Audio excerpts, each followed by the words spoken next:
बल माँ झगड़ा मचावे तब सुधिया नहीं हर के आवे। जब बल माँ झगड़ा मचावे तब सुधिया नहीं हर कयावे। हरी चारी महीना राजा बरखा के दिनवा। चारी महीना राजा बरखा के दिनवा। हरी चारी महीना राजा बरखा के दिनवा।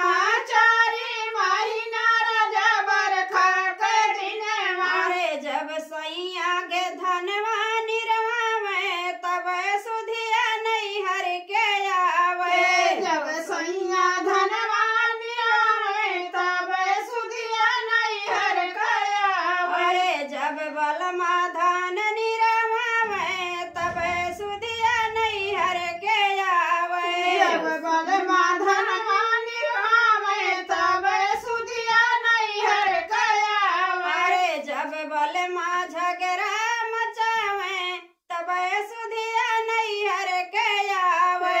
जब बल माँ झगड़ा मचावे तब सुधिया नहीं हर कयावे। हरी नहीं हर के आवे मोरी मैया के आवे।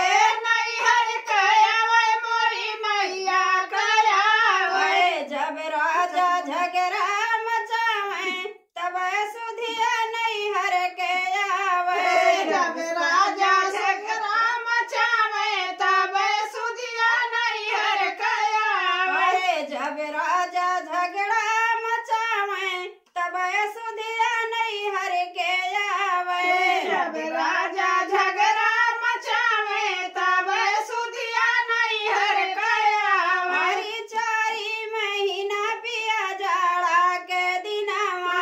चारी महीना पिया जाड़ा के दिनवा। हरी चारी महीना राजा जाड़ा के दिनवा।